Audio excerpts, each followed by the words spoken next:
Bienvenidos a Estrategias de Inversión. Tenemos rebaja de rating de España, de los principales bancos, incluso de las comunidades autónomas, pero los mercados no reaccionan todo lo mal que deberían. Parece que los inversores están pendientes de la cumbre europea de este fin de semana. De ello hablaremos con Juan Luis Sevilla, asesor financiero de Profineafi. Bienvenido, Juan Luis. ¿Qué tal? ¿Qué tal? Buenos días. Lo primero le quería preguntar por esa cumbre de los dirigentes europeos que tendrá lugar este fin de semana. Parece que los mercados están pendientes de ella. ¿Qué podemos esperar de esta reunión? La verdad es que se han creado unas expectativas, los mercados de hecho, como bien decías, están un poco sostenidos por todas estas expectativas que puede haber de las cumbres. La verdad es que históricamente las últimas cumbres que ha habido han sido más declaración de intenciones que medidas. A ver si esta vez, y dado la especial gravedad de la situación que se plantea en diferentes países europeos, pues parece que se quieren tomar iniciativas políticas de mucho mayor calado.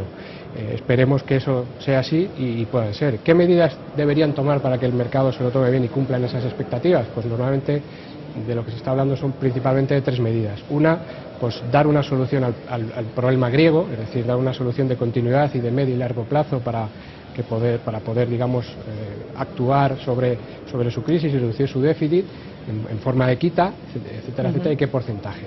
Segundo, hacer eso de manera ordenada, es decir, que no haya contagio hacia otros países como puede ser España e Italia, que sería, digamos, un contagio muy grave con unas extensiones pues, muy particulares.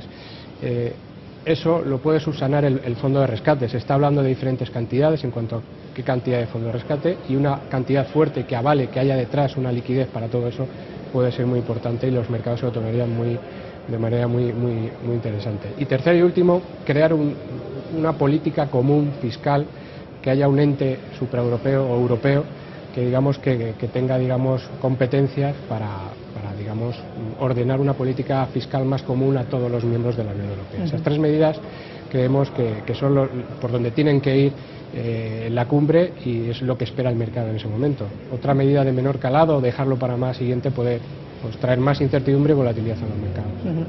Y también se rumorea sobre una quita ficticia del valor de la deuda española entre el 5 y el 20%. ¿Qué consecuencias tendría esto para los bancos en cuanto a coberturas o en cuanto a penalizaciones, incluso en renta variable? Has hecho una buena puntualización, ficticia, es decir, está habiendo mucha controversia en cuanto se habla de una quita del 20% en España, de una cantidad menor. Lo que ha habido es una mala política de comunicación en cuanto a qué se está planteando.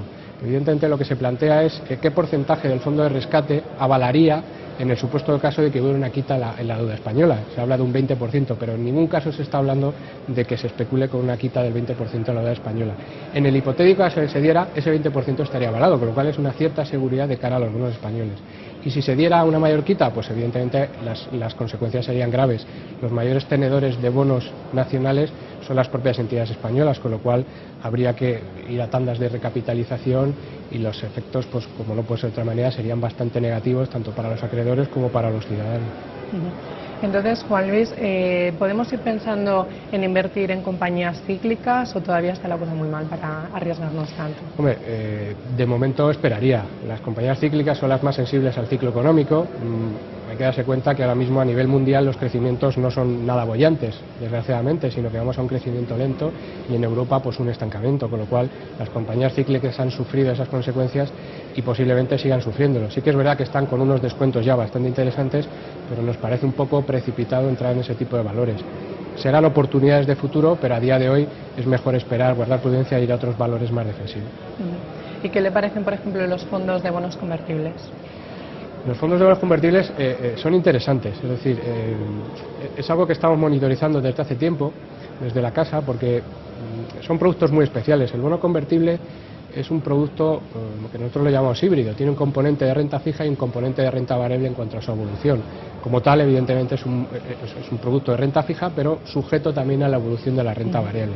Los bonos convertibles hasta a día de hoy han sufrido mucho, pero son muy interesantes porque llega un momento de un ciclo muy bajista donde las cotizaciones hayan bajado mucho. Puede ser interesante porque pesaría más la evolución de la renta fija que la propia evolución por la sensibilidad a la renta variable, con lo cual es un producto muy seguido, pero hay que ver el timing correcto de cuándo se hace, con lo cual a día de hoy esperaríamos, pero es un producto interesante.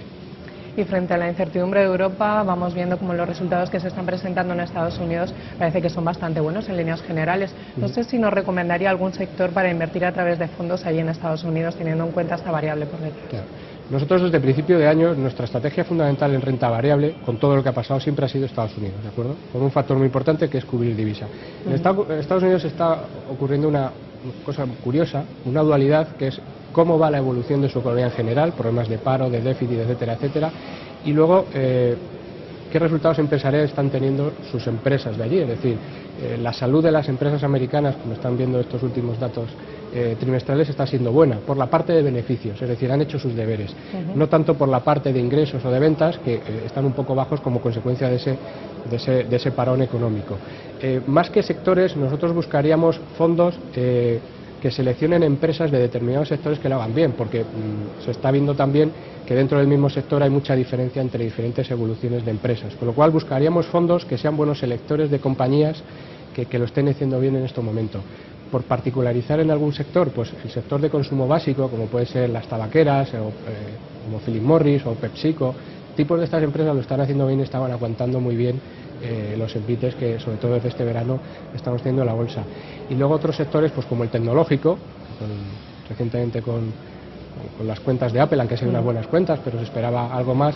El sector tecnológico en media está teniendo un buen comportamiento, con lo cual fondos que seleccionen, que sepan rotar cartera de consumo básico, un componente muy defensivo con tabaqueras y fondos que tengan en su mayoría tecnológica y que sepan pasar a otro tipo de sectores pueden ser interesantes, pero no tanto un sector, sino seleccionar fondos que dentro de esos sectores seleccionen empresas interesantes.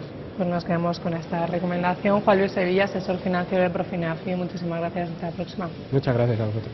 Y ustedes recuerden que pueden ser informados de la actualidad económica en nuestra página web estrategiasdeinversión.com.